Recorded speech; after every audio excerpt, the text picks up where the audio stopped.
भारत का 78वां स्वतंत्रता दिवस। This is not independence day, this is black independence day of India. जहाँ पर अपने रूम में बैठी एक लड़की अभी ये सोच रही है कि अगर वो घर से बाहर जाती है तो फिर उसके बाद वो सुरक्षित लौट कर आ भी पाएगी या नहीं।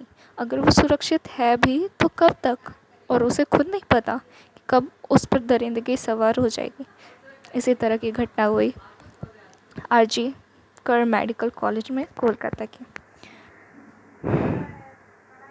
आप सबको तो पता ही होगा। और आज 15 अगस्त के दिन, जबकि ये घटना 9 अगस्त को हुई, आज 15 अगस्त के दिन हमारे देश के देशवासी अपने स्टेटस पर ये पोस्ट कर रहे कि हमारा देश महान, हमारे देश में समानता है, हमारे देश में आज़ादी। मैं पूछूंगी कि क्या सच में हमारे देश में आज़ादी है? कि सच में हमारी माँ बहनें, हमारी बेटियाँ सब सुरक्षित है? क्या ये जिम्मेदारी आप पुरुषों की नहीं बनती, इन लोगों के, हमारे देश में रहने वाले रक्षकों की नहीं बनती, कि आज उनके उनके घर में जो बेटियां हैं, बहनें, वो खुद को महफूज महसूस करें कम से कम। लेकिन आज वो ऐसा नहीं हो रहा है, इसका जस्ट अपोजिट हो रहा है। हमारी सरकार सरकार बनाने में लगी है।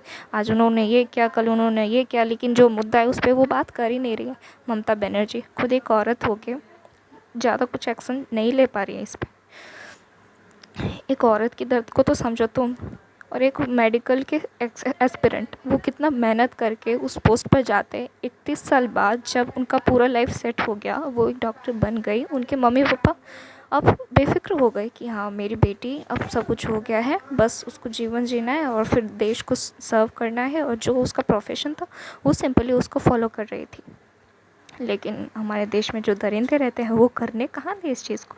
उन लोग को सुकून नहीं। दुर्गा माता की इस भूमि पे, शिवाजी की इस भूमि पे ऐसे दरिंदगी करते हैं, और ऐसे महिषासुर अभी भी प्रेजेंट है हमारी धरती पे। ये बहुत शर्म की बात है हमारे देश के लिए, हमारे देश में रहने वाले नागरिकों के लिए। और आज जो नॉन मेडिकोज हैं, प्लीज़ उनसे रिक्वेस्ट है कि ये आज़ादी का अमृत महोत्सव बनाना आप छोड़ें, और इस चीज़ में मेडिकोज की सोशल मीडिया की तरफ से कम हेल्प करें। भले आप घर से निकल नहीं सकते, उनके लिए कुछ कर नहीं सकते, पर सबसे बड़ी दरिंदगी की बात तो ये है, शर्म की बात ये है कि जब उसी आरजी कर मेडिकल कॉलेज के एस्पिरेंट्स ने, वहाँ के जो मेडिकल में काम करने वाले मेडिकल के एस्पिरेंट्स थे, उन्होंने जब कैंडल मार्च निकाला और पीस मार्च निकाला, तब उन्हीं पर 1,000 नहीं, 2,000 नहीं, 3,000 मोब्स भेजे गए ताकि सारे उनके जो एविडेंस थे वो मिटाए गए। कहाँ से सही है? और क्या उस टाइम मतलब वो बंगाल पूरा खाली पड़ गया था पुलिस से, सीबीआई से? क्या कहाँ गया ममता बनर्जी? कर क्या रहे हैं? सुसाइड का नाम दे दिया गया इस केस पर।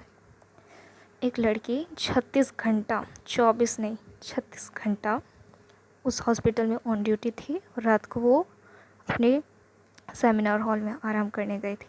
तभी 11 बजे उन्होंने अपने मम्मी पापा को कॉल किया कि पापा मैं सुरक्षित हूँ। लेकिन उनके मम्मी पापा को ये पता नहीं था कि उनकी बेटी की ये आवाज़ उनको दोबारा नहीं मिलेगी सुनने के लिए। और फिर उनके साथ रात भर जो हुआ वो उनके अलावा कोई नहीं जानता। और सुबह 7 बजे उसी पिता को ये कॉल जाता है कि आपकी बेटी सुरक्षित नहीं है, आपकी बेटी इंजर्ड सिचुएशन में यहाँ पे सेमिनार रूम में मिली है। और थोड़ी देर बाद ये मैसेज आता है, ये कॉल जाता है कि आपकी बेटी ने सुसाइड कर लिया। आज मुझे ये पता चल रहा है कि मेरे पापा इतना दूर खुद से अलग मुझे भेजने से कितना डरते थे, और मैं कितना ज़िद करके उनसे दूर आई, वो भी पढ़ने के लिए, और वो भी डॉक्टर बनने के लिए।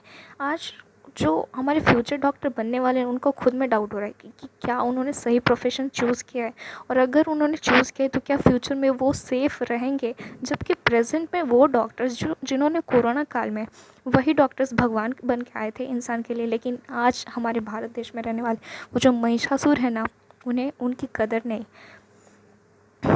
हमारे देश में यही होता है।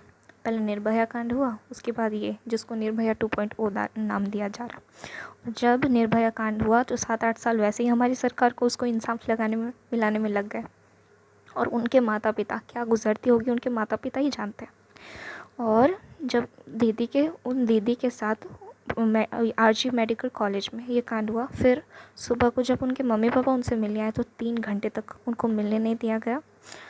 भले वो बाहर में चीखते रहे, चिल्लाते रहे, बिलखते रहे अपनी ही संतान से मिलने के लिए, लेकिन उनको मिलने नहीं दिया गया 3 घंटे तक। और जब उनके पिता ने उनके पुत्री को देखा तो उन्होंने किस सिचुएशन में देखा।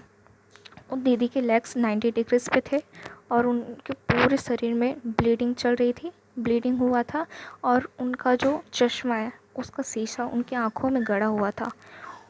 और ये बस एक रेप नहीं, गैंग रेप की बात है। और ये एक नया हादसा नहीं है हमारे देश में। जब निर्भया कांड हुआ तब हमारी सरकार को एक्शन लेना चाहिए था, तभी तो ये हुआ था।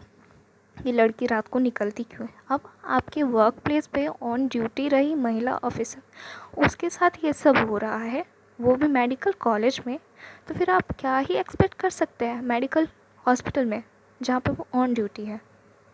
अभी सिचुएशन ऐसी होनी चाहिए, किसी का नाम नहीं, किसी की हिम्मत नहीं होनी चाहिए थी ऐसा कुछ भी दरिंदगी जैसा हादसा करने के लिए, लेकिन आए दिन ऐसा होते रहता है। सो प्लीज़ मेरी रिक्वेस्ट है, इसके लिए ज़रूर से ज़रूर कोई एकदम पक्का सा एक्शन ले, जिससे ये घटना दोबारा ना हो। और कोई भी दरिंदा अगर ऐसी दरिंदगी करने के लिए सोचे तो उसकी रूह काँप जाए उसको करने से पहले, प्लीज़ मेरी रिक्वेस्ट है।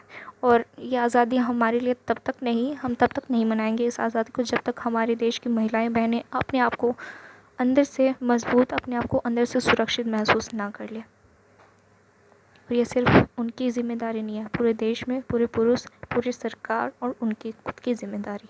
सो प्लीज़, और हमें खुद पर डाउट नहीं होना चाहिए कि हम एक मेडिकल स्टूडेंट होके, एक फ्यूचर डॉक्टर होके असुरक्षित महसूस करें खुद को। डॉक्टर्स भगवान का स्वरूप होता है, और हम देखें हर सिचुएशन में उन्होंने हमारी साथ दी है। एक सेकंड दूसरा भगवान कहा जाता है उनको, और उनकी ये सिचुएशन है हमारे देश में, तो फिर हमारा देश कहाँ से आज़ाद है। सो प्लीज़ ये सब रिक्वेस्ट है आपसे।